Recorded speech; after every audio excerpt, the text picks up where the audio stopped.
¿Qué tal? Buenos días. De los afortunados hoy y o acaudalados que formaron parte de la izquierda en nuestro país y del FMLN histórico. De eso hablamos hoy en República.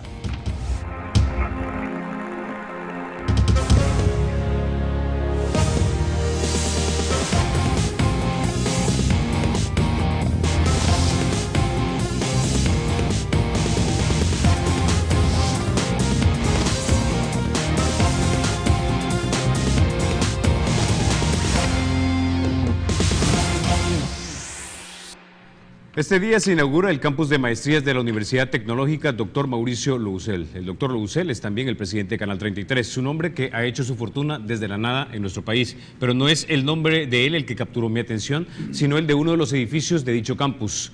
El nombre, Enrique Álvarez Córdoba. Él es el fundador de la cooperativa El Jobo en Sonsonate y miembro en su momento de una de las familias más económicamente poderosas en este país. Él fue ministro de Agricultura durante el gobierno militar del general Fidel Sánchez Hernández en la década de los 60 y en los 70, director del Frente Democrático Revolucionario. Esta es una persona desconocida para mí y probablemente para el 60% de la población que en nuestro país tiene 30 años o menos. En República creemos que debemos hablar de lo nuestro, pero no solo de lo coyuntural, sino de lo histórico, lo que nos da perspectiva y nos ayuda a entender lo que estamos viviendo. Es así como hemos hablado de la guerra con sus protagonistas militares o guerrilleros, o hemos hablado del general Hernández Martínez, el hombre con el que iniciaron los gobiernos autocráticos del siglo XX, lo que nos llevó a la guerra, a la paz y al país que actualmente tenemos. Los 70 son un periodo convulso que pocos de ustedes y yo alcanzamos a dimensionar completamente, con miles de personas unidas detrás de lo que percibían era el camino hacia una mejor república. Así arriesgaron su vida en las calles. Este es el periodo de la izquierda de masas, de la formación de la izquierda guerrillera y de la presencia de una izquierda política llamada democráticas. A ellos pertenecen gente como Enrique Álvarez Córdoba y otro grupo de personas de las que hoy hablaremos. Son los afortunados o acaudalados. Algunos de ellos pagaron el último precio por rebelarse contra su propia clase y los militares que gobernaron. Para hablarnos de ellos y de la historia que los rodeó, nos acompañan esta mañana líderes históricos del FMLN, el actual ministro de Obras Públicas Gerson Martínez y miembro de las Fuerzas Populares de la Liberación FPL.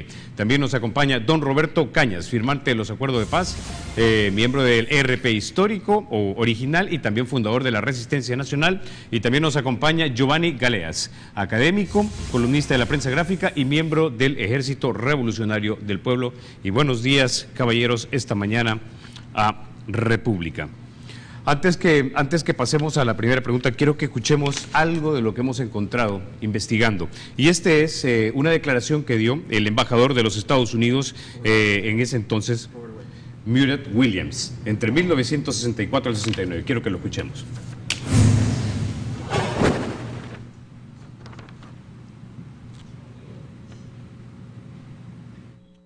Dicen que no tiene audio, pero básicamente lo que el embajador Williams estaba diciendo: cuando ves a El Salvador te das cuenta que sus problemas eran sociales, no eran problemas de subversión comunista, aunque las familias más ricas siempre culpaban de cualquier inestabilidad social al comunismo y decían Castro llegó ya, los comunistas llegaron ya y nos decían que debíamos ayudarlos. Ahora, el embajador Williams es un Rhodes Scholar. Es un académico de clase mundial, graduado en Oxford, falleció en 1998, según nuestra investigación. Ahora, quisiera comenzar contigo, Giovanni, para que nos des un poco de perspectiva en torno a los 70, a ese periodo que vivimos, porque no todos eran iguales. Teníamos académicos, teníamos campesinos, teníamos obreros, pero también teníamos empresarios. Pero te refieres a la composición en la izquierda, a la integración de estas personas en la izquierda. Bueno, lo que pasa es que en los años 70 hubo un fenómeno de ampliación de la población universitaria, ¿verdad? Y un fenómeno paralelo, más bien este fue un fenómeno paralelo a una ampliación de la clase media en El Salvador. Hubo un ingreso histórico en 1970 a la universidad en número de estudiantes, pues, del nuevo ingreso. Y varios de los muchachos que venían de las juventudes cristianas, que se llamaban JEC, creo que se llamaban, ¿verdad? Juventud Estudiantil Cristiana. Ajá. De ahí se habían sensibilizado porque parte del trabajo que hacían, del voluntariado que hacían, era ayudar en las comunidades más pobres del país, de las zonas rurales y de las zonas urbanas. Estos estudiantes, entre ellos, gente como Joaquín Villalobos, gente como Rafael Arce Sabla, como Felipe Peña, y bueno, ustedes, ¿no? Claro, el entorno. Y estos chicos eran muchachos de clase media acomodada, estudiaban en el liceo salvadoreño y estudiaban en el externado de San José. De ahí salieron los fundadores de la izquierda, hijos de coroneles, como es el caso de Roberto justamente, de Rafael Arce Sabla. No era coronel, pero era militar. Sí. Militar, sí. Algunos de ellos hijos de empresarios, como Joaquín Villalobos, su papá tenía una imprenta, un empresario exitoso. Estos fueron los primeros líderes intelectuales, universitarios clase A, fueron los que formaron, digamos, las primeras guerrillas, y entre los primeros militantes de la guerrilla, de los primeritos, fue Gerson justamente en los 70, se integró usted, ¿verdad? Y yo quería finalizar solo esta introducción de esta primera conformación con recomendar un libro que me parece imprescindible para quien se interese en esta fase de la historia. Este libro se llama Con la mirada en alto, de una pésima teórica chilena llamada Marta Harnecker, pero una gran entrevistadora. Ella hizo una entrevista a parte de la dirección histórica de la CFPL y ahí hay unas reflexiones autocríticas que me parecen, quizá como autocrítica, una pieza magistral y una parte sustantiva de la historia de la izquierda en El Salvador, la autocrítica que hace la CFPL respecto a su pasado más dogmático y ortodoxo, digamos. Ahora, don Roberto, ya hemos conversado en el pasado, usted y yo, acerca de ese grupo de jóvenes que formó lo que se llamaron el grupo. La sorpresa, y probablemente para mucha gente, es que no es lo que ya Giovanni en otros programas ha llamado la izquierda descalza. Eran jóvenes de clase media o media alta, o incluso jóvenes de clase alta. Y es que fíjate que aquí hay una cosa que es fundamental, la diferencia entre origen de clase y conciencia de clase. Y no necesariamente tienen que coincidir. En el caso de Enrique Álvarez Córdoba es así, en el caso de muchas personas que tienen un origen de clase alta. Bueno, en el caso de Quique Álvarez era de las familias más poderosas de El Salvador, de las 14 como se les conoce, un empresario que surge de las grandes haciendas cafetaleras y va teniendo una de las cosas que es más admirable en Enrique Álvarez Córdoba, que es su proceso de maduración, de conciencia social, de una sensibilidad que pudiera tener un millonario de ver gente pobre en la zona marginal que está cerca de su casa, o en la hacienda que tenía, que es una de las haciendas más maravillosas que hay en el país, el Jobo, a convertirse en un revolucionario. Es decir, esa calidad humana, esa generosidad, ese espíritu de dar todo a cambio de nada, porque Enrique Álvarez no tenía nada que ganar. Él ya era un tipo que tenía todo, campeón de polo, campeón de básquet, tenía como novia una de las mujeres más bellas de El Salvador, una princesa también, Maribel Arrieta. Es decir, entonces estamos hablando de un héroe nacional. Mauricio Lousel le ha hecho justicia. Qué bueno, así como tú dices que los que tienen menos de 30 años deberían de conocer a Enrique Álvarez. Hay un libro de John Lamperti que se llama Enrique Álvarez Córdoba, caballero, es un revolucionario, y todos deberíamos de leer ese libro. Hay una película también que se llama Campeón de Polo, que hay que ver, es una producción salvadoreña que tenemos que ver todos. Así que yo creo que es un día importante. Además, Enrique Álvarez Córdoba está descansando con Monseñor Romero, fue gran amigo de Monseñor Romero, Enrique Álvarez Córdoba. Ambos están enterrados en la cripta de Catedral, y qué bueno que hoy podamos recordar a Enrique Álvarez Córdoba y recordar también lo que nunca más debe repetirse, que a alguien lo asesinen por sus ideas. Jamás se debe permitir en este país, y por eso luchamos con Valentín o con Gerson Martínez o como quieras que te llamemos, para que estas realidades no puedan suceder otra vez, nunca más. Ahora, Enrique Álvarez, señor ministro, digamos que tal vez fue un producto atípico de su época, pero precisamente quiero hablar un poco de la época para darle contexto a la gente que de repente no vivió esa época, que es la inmensa mayoría en este país. Nosotros podemos ver de repente en videos que podemos recuperar de archivos esas grandes manifestaciones que se daban. Eso no lo vemos hoy día. ¿Qué era lo que estaba sucediendo en ese momento y cómo eran capaces de aglutinar esa gran cantidad de gente que salía a la calle a caminar sabiendo de los llamados orejas o sabiendo de que el ejército mismo los podía ametrallar en la calle? Bueno, Enrique Álvarez Córdoba, como uno de los padres de la patria que es, él es hijo de su tiempo, y venía marcado de alguna manera. Él nace en el año de 1930, me parece que el 4 de marzo de 1930, justamente el año donde un presidente democrático con ideas laboristas sufrió el golpe de Estado a manos del general Maximiliano Hernández Martínez. En ese año nace él, pero muere a manos de la brigada, de la llamada, bueno, el cerco lo montó un cuerpo de seguridad, lo secuestraron en el externado de San José. En el externado de San José, y el asesinato se lo atribuyó la brigada anticomunista general Maximiliano Hernández Martínez. ¿De quién estamos hablando? Del primer millonario que muere por los pobres. Pero él, antes que un millonario, era un hombre talentoso. Conversaba con Fabito, que también es un hombre talentoso, y me decía que en el externado había quedado, él usó esa palabra, un mito en el sentido que se perpetuó por muchas generaciones, de que Enrique Álvarez Córdoba efectivamente había sido el estudiante modelo, un estudiante talentoso, un joven talentoso, sobre todo un hombre bueno, correcto, un hombre noble, y yo diría sobre todo un hombre valiente. Pero eso es solo una faceta, también era un hombre de Estado. Él fue ministro de Agricultura en 3 años. Él repartió una de sus haciendas, el Jobo,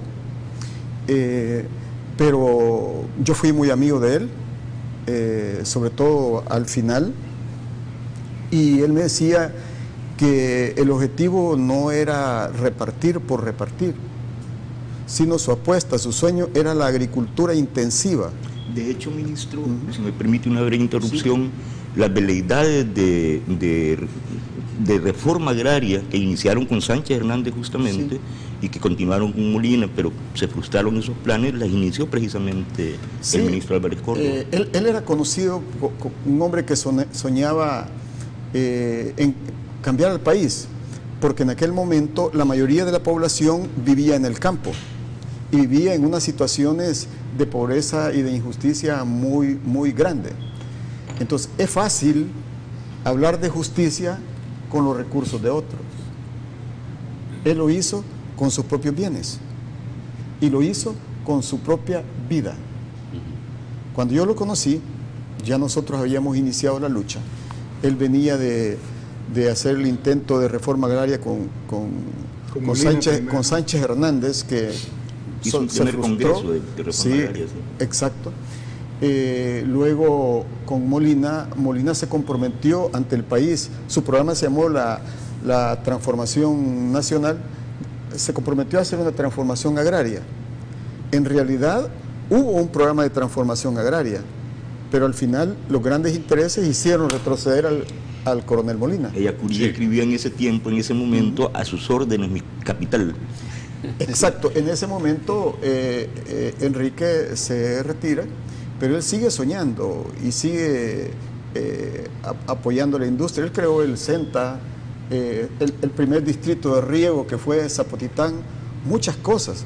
O sea, no solo fue promotor del deporte y un excelente deportista, él creó una empresa que se llamaba Estadio Centro Deportivo, precisamente, con don Víctor Villegas y otros colaboradores que él tenía. Pero yo lo que percibí en él, bueno, él me lo dijo, Gerson, bueno, Valentín, ante todo soy un humanista, pero un humanista social, consecuente.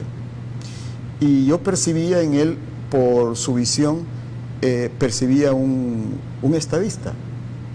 Y quiero confesarles algo. En los sindicatos, en los movimientos sociales, en el Bloque Popular Revolucionario, en el FAPU, en las ligas, en todos, se nombraba un secretario general.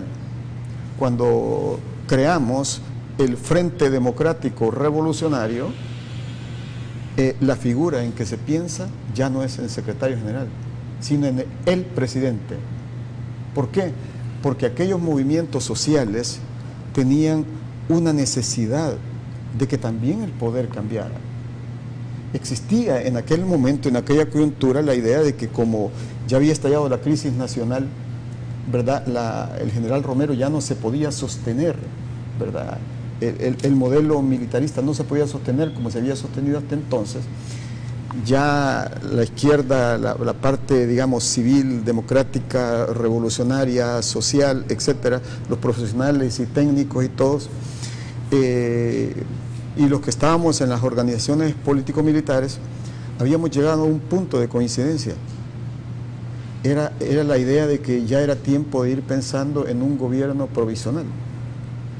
Y cuando salen las primeras misiones del FDR, que fue la semilla de la Comisión Político-Diplomática FMLN-FDR, donde estuvo Guillermo Manuel Ungo, estuvo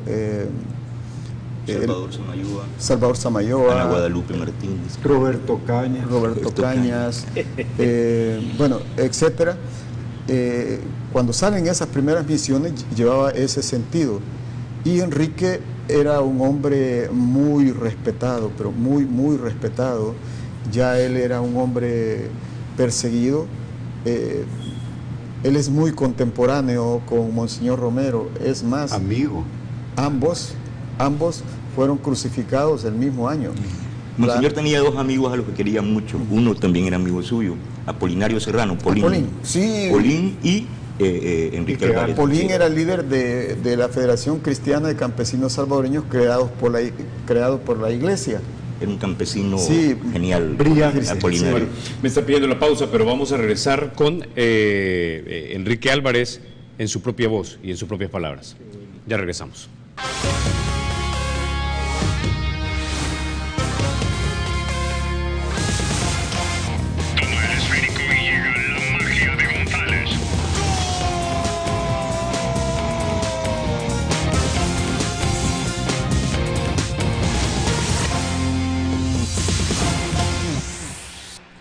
Gracias por continuar con República. Vamos a enlazarnos en este momento con el rector de la Universidad Tecnológica, el ingeniero Nelson Zárate. Buenos días, rector. Esta mañana conversamos con tres figuras importantes del FMLN acerca del personaje que fue Enrique Álvarez Córdoba, entre otros. Sabemos que uno de los edificios del campus, doctor Mauricio Lousel, lleva el nombre de él. Quisiera que nos hablara brevemente de por qué decidieron hacer esto y luego hablamos un poco más acerca de ese programa de maestrías que se inaugura. Bueno, Carlos, muy buenos días. Saludos al ministro, saludos a Roberto Cañas y a Giovanni Galeas.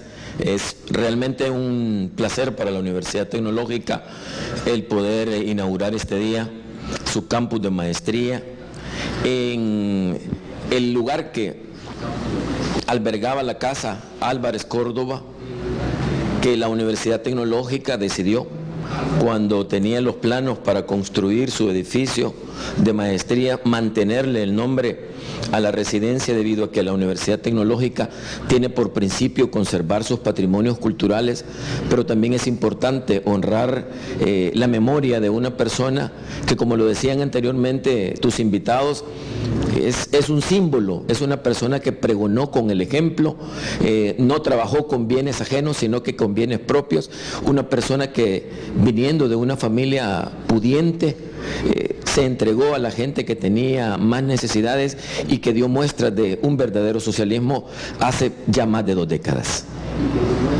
Rector Zárate, cuéntenos un poco acerca de la intención detrás de la UTEC para crear este programa de maestrías que con este nuevo campus básicamente cobra mucha más fuerza. Bueno, sí, esto viene ya desde hace unos 4 o 5 años que la universidad en sus programas de ampliación que ya tenía en la planeación estratégica decide ubicar en un posicionamiento diferente los programas de maestrías y estudios de posgrado, dado que la ubicación propia de la universidad, si bien es favorecedora, también el ambiente que se requiere para desarrollar programas de maestría es un poco más exigente en cuanto a tecnología, en cuanto a diseños de planes y programas de estudio, en cuanto a la atención propiamente de los perfiles de los estudiantes.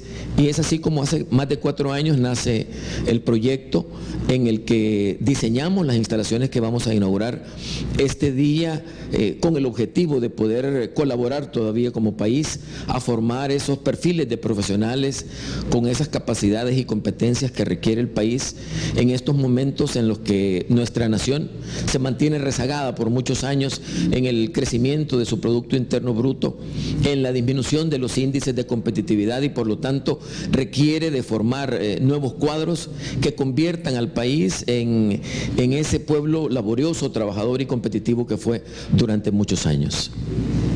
Gracias, ingeniero Zárate.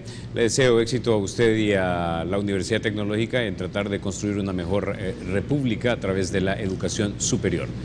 Que tenga un... Gracias a usted, Carlos. Continuamos entonces. Antes de seguir, quisiera que escucháramos de viva voz de una de esas raras declaraciones, digamos, que hoy día se encuentra uno investigando, y es en viva voz Enrique Álvarez Córdoba.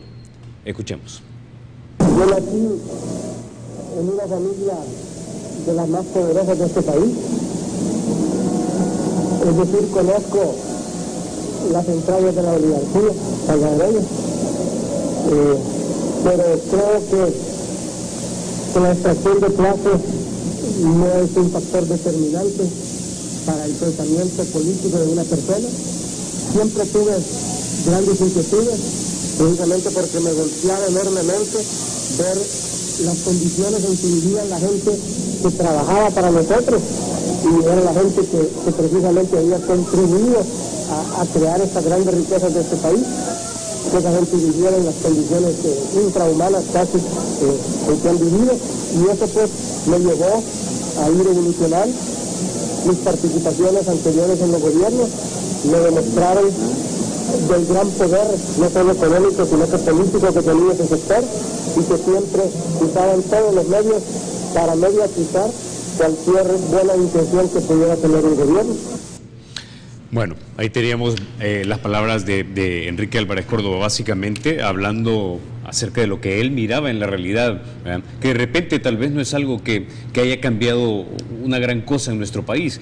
Obviamente hoy podemos sentarnos todos a la mesa y eso es un gran logro, y de repente muchos jóvenes no lo miran. Ahora, don Roberto, yo quisiera que usted me dijera, personas como Enrique Álvarez, le dieron mayor solidez a ese movimiento social que después fue como la base del FMLN histórico. Pues te imaginarás, Carlos, que tener un oligarca, un miembro de las 14 familias más poderosas de este país, del lado de los pobres, del lado de las transformaciones sociales, alguien que pudo hacer esa transformación de una sensibilidad social a convertirse en un revolucionario, era una cosa extraordinaria. Quizás para muchos no era fácil aquilatarlo, porque se consideraba que era una lucha de obreros y de campesinos, pero no de empresarios, de gente que tenía muchísimo dinero, que pudiese asumir un compromiso social de esa envergadura, porque aquí estamos hablando que ser de izquierda en los años 70, 80 era estar dispuesto a dar la vida por lo que uno creía. Es decir, hoy es muy fácil ponerse una camiseta roja o del Che Guevara y salir a la calle. Cuando estamos hablando de esta época, hacer lo que hizo Enrique Álvarez Córdoba era un acto de valentía fundamental, de coherencia, de un tipo que tenía el estigma para su clase de ser un traidor de su clase. En su misma familia surgió Faro, que fue la expresión organizada, que fue el preámbulo de Arena. Es decir, estos grupos muy poderosos, al darse cuenta que sus intereses fundamentales estaban amenazados, porque estaban vinculados a la propiedad de la tierra, empieza a generarse al interior de la familia Álvarez una reacción virulenta en contra de Enrique. Además, hay que decirlo con toda claridad, Enrique Álvarez Córdoba viene de una familia muy ilustre, de origen colombiano, y hay de los antecedentes de Enrique, Emilio Álvarez. Emilio Álvarez es un médico, su estatua está ahí por la rotonda de la Facultad de Medicina. La Sociedad de Estudiantes de la Facultad de Medicina se llama Emilio Álvarez. Entonces estamos hablando de una familia de una gran tradición, no solamente por el dinero, porque es dinero viejo, sino también por todo lo que hizo para construir El Salvador. Fíjate que el Jobo, un ejemplo de industria agrícola en el país, tenía ganado de raza como que estuvieras en Holanda. Habían vaca Holstein, Brahman, y entonces le preguntan a Enrique Álvarez Córdoba que cómo hacía para tener un hato ganadero de esa calidad en El Salvador. ¿Y sabes qué contestó? Lo hago porque tengo trabajadores que hacen posible que esta hacienda sea modelo. Además, los trabajadores en el Jobo le guardaban en la oficina a Quique como que si él estuviera vivo. Es decir, tanto era el cariño de alguien que entregó no el cheque o no decidió cobrar cuando era ministro, sino que entregó sus propiedades. O sea, la reforma agraria de Enrique Álvarez Córdoba la hizo en sus propiedades, y le decía al papá en la finca Miranda, que queda aquí cerca de donde estamos, en el volcán, que por qué no le entregaba propiedades a sus colonos, que si ellos habían ayudado a que se hicieran tan ricos, él tenía que compartir la riqueza. Eran las pláticas de Enrique Álvarez Córdoba con su papá. Además, hay que recordar que cuando de una manera brutal amanece ahí cerca de la Pedrera, en Ilopango, el cadáver de Enrique Álvarez Córdoba, su tía, es decir, Eva de Mesayau, busca la manera de ir a traerlo. Verdaderamente tú ves ahí cómo se juntan familias muy poderosas, uno muerto, torturado, y otra mujer de las familias más importantes de este país. Así que recordar ahora, no solamente hay que recordar a Enrique Álvarez Córdoba, hay que recordar a Juan Chacón, dirigente extraordinario del movimiento social, hay que recordar a Enrique Barrera, hay que recordar también a otros héroes y mártires como Humberto Mendoza, como Manuel Franco. De esa estirpe es Enrique Álvarez Córdoba, que logró juntar el origen obrero, campesino de Juan Chacón, que era el sucesor de Polín, de Apolinario Serrano, en la dirección de uno de los frentes de masas que, junto con el Frente de Acción Popular Unificada, crearon un extraordinario movimiento social. Estoy hablando de 1975 a los 80. Ahí verdaderamente se constituyó la base social de lo que fue después el ejército guerrillero más importante de América Latina, el Frente Farabundo Martí para la Liberación Nacional. Sin el surgimiento de ese poderoso movimiento social del Frente de Acción Popular Unificada en el 74, primero del Bloque Popular Revolucionario en el 75, no es posible pensar el FMLN.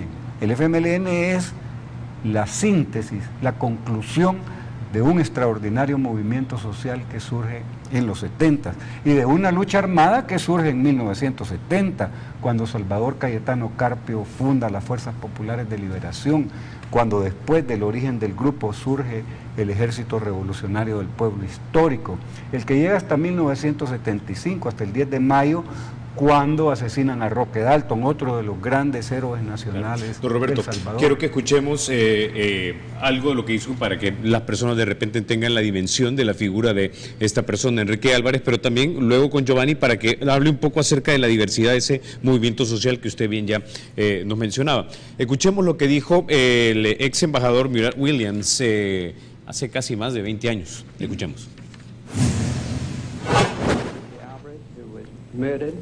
Tortured and murdered, who was seized when he went back for conversations about the future of the country.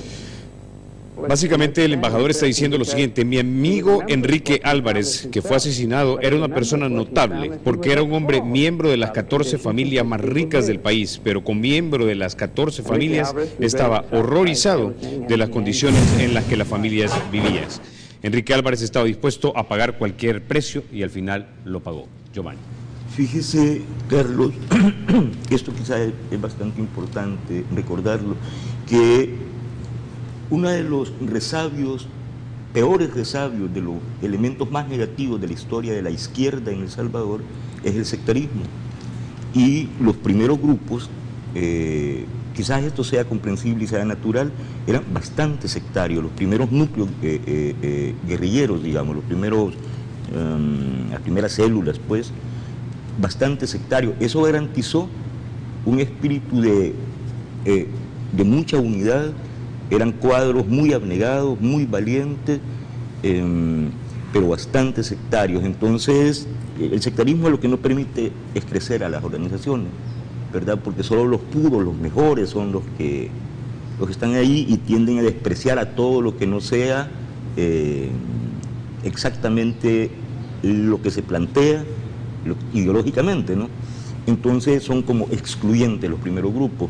El espíritu más emblemático de esa corriente, de ese pensamiento, era Cayetano Carpio, el fundador de las FPL, justamente, ¿verdad? Un hombre austero, heroico y tal, pero sin esta visión de inclusión, de ampliación. Pero él forjó a un cuadro que se llama Felipe Peña, hermano de la diputada Lorena Peña, hijo de un capitán del ejército también, un estudiante clase A del externado de San José, estudiante de economía, que había estudiado un marxismo renovado ya en Europa, ya no el marxismo estalinista que había formado a Marcial, a Cayetano Carpio. Y Felipe Peña hace dos cosas. Uno, es el autor de los primeros intentos de unidad de la izquierda, que eran sectarios, eran grupos que había hasta niveles no de tensión, sino de odio entre... de muertos también. Entre RP y FPL, que eran las primeras guerrillas. Y él intenta, en el 73 hay un comunicado conjunto FPL-RP que lo posibilita justo Felipe Peña, que era el segundo de las FPL. Y poco tiempo después hace lo que probablemente es una operación magistral, histórica, y es que él escribe una carta a los cristianos, porque en las FPL, como cuenta la diputada Lorena Peña, requisito para ser de la guerrilla era ser ateo, ¿verdad? Por lo tanto no podían entrar cristianos, pues. Pero lo que pasa es que en El Salvador ateos eran 4, y los cristianos eran todos. Entonces, ¿cómo iba a apreciar la guerrilla? Pero es impresionante porque los orígenes, las raíces del FMLN son 3.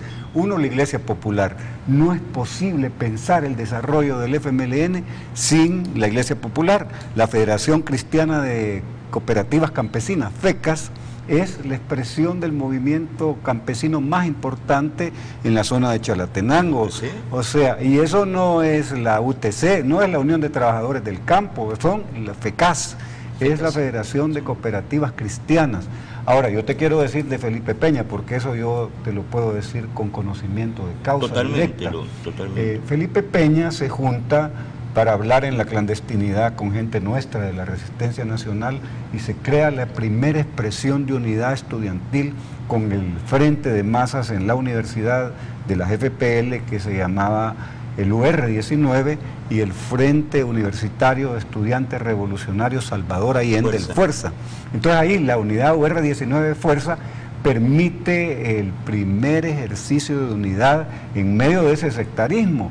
Claro, porque había una suerte de mesianismo, de guardianes de la revolución, de que eran únicamente ellos los llamados a defender los sagrados principios de la revolución. Y ahí no estoy de acuerdo con Giovanni, porque Marta Harnecker para mí ha hecho una contribución importante en América Latina, porque los conceptos fundamentales del materialismo histórico, por supuesto para nosotros que habíamos estudiado a Gramsci, que habíamos estudiado a los clásicos del marxismo, estudiar los conceptos fundamentales del materialismo histórico era como ver un pasquín, pero hizo un aporte significativo, no solo porque es una buena entrevistadora, sino porque tiene los fundamentos de mucha gente que encontró en el materialismo histórico la base y la fundamentación para hacer la revolución después. Ahora, en este momento quisiera traer al ministro Martínez y vemos claramente que don Roberto es un liceísta, Joaquín Villalobos también era liceísta, Rafael Arces Habla era del externado. No, Rafael Arces Habla o del liceo también, perdón, liceísta. Felipe era del externado. Felipe Peña era del externado. Entonces, son todos estos personajes como don Roberto y los que mencionamos los que, digamos, van agarrando los hilos de ese gran movimiento y poco a poco le van dando forma. Sí, son ellos e inclusive los que adolecíamos de más sectarismo, porque la historia es... Qué bueno que lo reconoces. No, y si tú lees el libro de Marta Hernecker, la autocrítica... Lo hizo Gerson. Esa autocrítica la hago yo. Gerson, qué bueno. Y también otros compañeros. Es importante por honestidad intelectual e histórica también reconocer lo siguiente, posiblemente no se conoce. La alianza FPL-FCAS fue posible también gracias a Marcial. Clarísimo. Segundo, cuando estalla el golpe de Estado, que el general Romero había hundido en un baño de sangre al país, desde antes, y se da la crisis nacional, entonces viene el golpe. Pero las estructuras fascistas que se le llamaba estaban intactas. Entonces llega una junta, bueno, vamos a ver un poco antes. Entonces nuestras organizaciones político-militares definen su posición. Algunas creyeron importante hacer un esfuerzo por ahí en la Junta. Otras plantearon que había que darle como un espacio, un tiempo a la Junta. Y otras hicieron doble riel. Y la CFPL creyó que podía ser un ardid, que iba a seguir la dictadura, las masacres, y que era importante preparar a la gente. Entonces rechazó, digamos, el golpe de Estado, pero yo me recuerdo que fue... Pero ahí Salvador Samayoa, por eso decía lo del doble. Fui un día a la comisión política que quedaba aquí en la 29, casi frente al 13 y 16, y hicimos una propuesta de que sí había que orientar a la gente, pero que había que participar. Entonces nosotros participamos con un número importante de ministros. Quiero decirle, yo comencé atendiendo ese grupo, nosotros le llamamos los democráticos, pero eran compañeros, amigos y todo. Posteriormente, voy a decir algo que no se conoce, ese trabajo lo tomó el actual presidente Salvador Sánchez Serén, ¿verdad? Pero todo esto era conducido por la Comisión Política, que era una estrategia de doble track. Entonces nosotros teníamos a varios ministros, viceministros y todo, para ver si efectivamente se podía hacer algo, pero por otro lado diciéndole a la gente que se preparara, porque la reforma agraria, yo lo conversé, la primera vez que conversamos fuimos con Salvador Samayoa a Pinar del Río. Señor ministro, me están pidiendo la pausa, pero ¿cómo no? Vamos a continuar con usted porque es un punto importante lo que usted va a mencionar. Ya volvemos.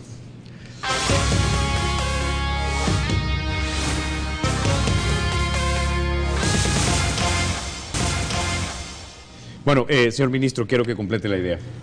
No, bueno, me recuerdo que en esa reunión, en una de las residencias de La Escalón, que se llama Pinar del Río, con Salvador Samayoa nos reunimos ahí y me recuerdo un pensamiento de Enrique Álvarez Córdoba. Él decía, los que más tenemos somos los que más nos debemos de preocupar de los que menos tienen. Ese es un pensamiento de Álvarez Córdoba. Ahí en él no había nada de resentimiento de clase, él soñaba con otro país. Y uno de los pecados que a él no le perdonaron, que cuando salió, bueno, él aceptó ser presidente del Frente Democrático Revolucionario, fueron invitados a Washington, fue un hombre muy escuchado. Me recuerdo que cuando fue asesinado, porque tú sacaste al embajador de los años 60, el embajador de ese momento, que se llamaba Robert White, ¿verdad? Acaba de morir, por cierto. Robert White, un hombre que después se hizo muy progresista y reveló muchas cosas, pero en ese momento él tuvo la entereza moral de escribir en el New York Times un artículo que desnudaba a los escuadrones de la muerte en aquel momento, y conmovido precisamente por el asesinato de Enrique Álvarez Córdoba, uno de los hombres más nobles y más consecuentes de este país. Quiero decirles que desde mi punto de vista, a Enrique Álvarez Córdoba le pasa lo que a algunos le pasan, incluso como a Monseñor Romero, que a medida que avance el tiempo, su figura se agiganta. Y yo quiero hacer, que me permita hacer un reconocimiento, felicitar al rector de la UTEC, al licenciado Zárate, y a don Mauricio Lousel, porque estoy seguro que ha sido idea de don Mauricio Lousel. Felicitarlo, decirle que como salvadoreño me siento orgulloso de que haya una universidad que tenga un pensamiento tan universalizado como para reivindicar a uno de los padres de esta patria. Pero además hay una película de Mario Juárez que se llama Campeón de Polo. Es decir, hacer polo en Inglaterra o hacerlo en Argentina o hacerlo en El Salvador es de reyes, o sea, jugar al polo. También aquí Jaime Gil y y Enrique eran reyes. Eran parte de los polistas, de los 14 más ricos de este país, de las familias más poderosas. Pero además hay un libro de John Lamperti que se llama Enrique Álvarez Córdoba, demócrata, un caballero revolucionario. No sé si la edición está agotada y la UTEC podría sacar una nueva edición del John Lamperti.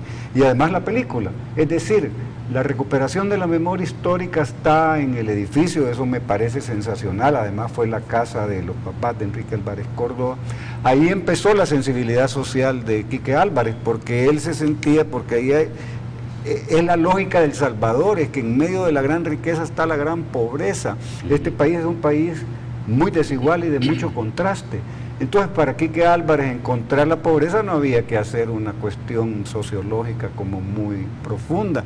Caminaba un poco y le regalaba frazadas a los hijos de la gente que vivía ahí en la zona marginal cerca de la casa paterna de Enrique Álvarez Córdoba. En el terremoto del 65, si te recuerdas, Enrique Álvarez Córdoba, que era un joven empresario, ante el desastre, él tomó su chequera, comenzó a firmar cheques de 300 colones en aquella época y los mandó a repartir a Santa Anita, a mexicanos, a Soyapango.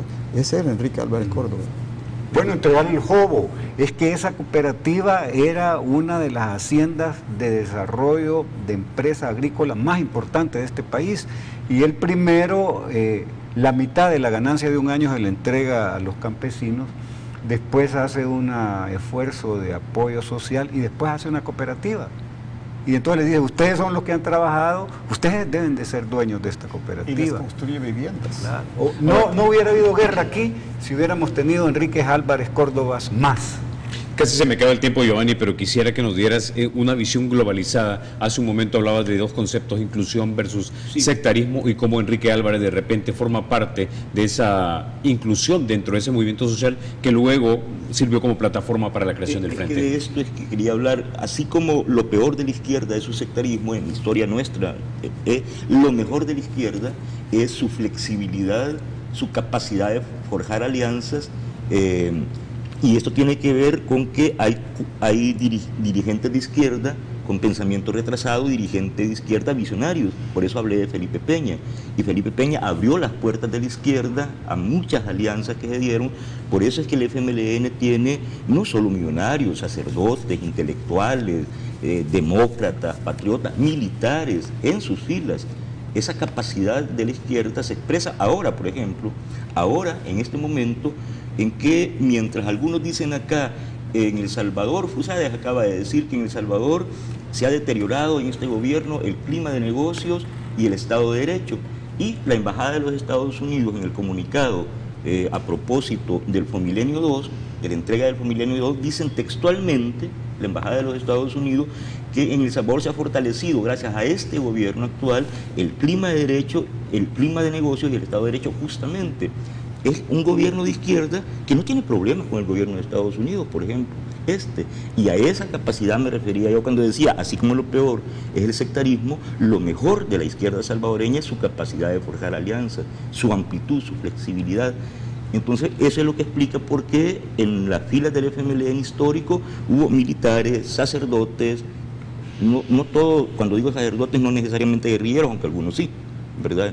Pero sacerdotes como ayudantes espirituales en los frentes, como el caso de Poncel o de Ventura en Morazán, ¿no? Pero hubo sacerdotes guerrilleros como Ernesto Barrera Moto, ¿no?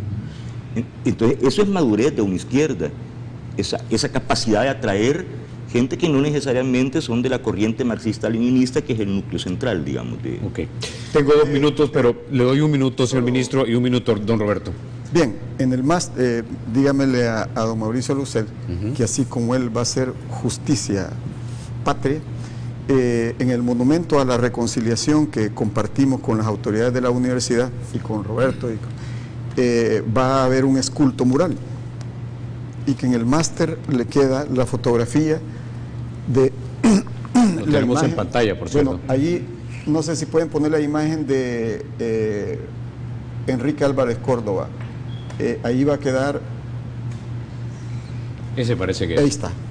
Ahí no está muy tomada porque fue en la noche, pero aparece la imagen de Enrique Álvarez Córdoba, que nos parece por honradez intelectual, por justicia histórica, este ha sido uno de los grandes hombres de la patria. Y quiero decirle, me siento orgulloso de haber sido amigo de él y compañero de ideales y de sueños de Enrique Álvarez Córdoba. Don Roberto, tiene 1 minuto. Bueno, yo quiero terminar con una anécdota de Omar Torrijos en el Jobo. Cuando Omar Torrijos llega al Jobo, llega con la seguridad de gente armada y le dice, Quique Álvarez, que aquí dejen las armas, porque aquí ¿quiénes los van a cuidar? Los trabajadores. Ese es el espíritu que plantea el carácter de un demócrata, de un revolucionario, de alguien que es capaz de tener la generosidad, no solo de entregar sus bienes, sino que de entregar lo más valioso, su vida por las transformaciones sociales. Y eso es el mérito de hoy de Mauricio Lousel, de la Universidad Tecnológica, de inmortalizar, así como el CENTA lleva el nombre de Enrique Álvarez Córdoba, así como está descansando con Monseñor Romero en la cripta de Catedral, hoy recordamos también a Juan Chacón, a Enrique Barrera, a todos los héroes y los mártires que hicieron posible las transformaciones sociales que disfrutamos hoy. Caballeros, no me resta más que agradecerles que hayan estado esta mañana acá en República. Definitivamente vamos a tener que hacer más conversaciones de este tipo porque hay que hablar de lo nuestro para que la gente, especialmente los jóvenes, conozcan de nuestra historia para saber hacia dónde vamos. Tenemos que entendernos, nos ayuda mucho. Vamos a una pausa más y ya volvemos.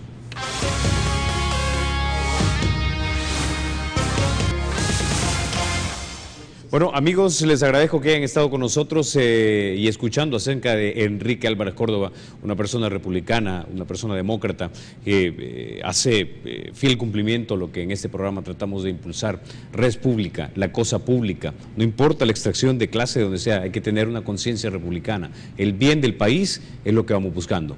Por eso siempre cerramos este programa diciendo lo siguiente, porque la república es de todos, hay que cuidarla.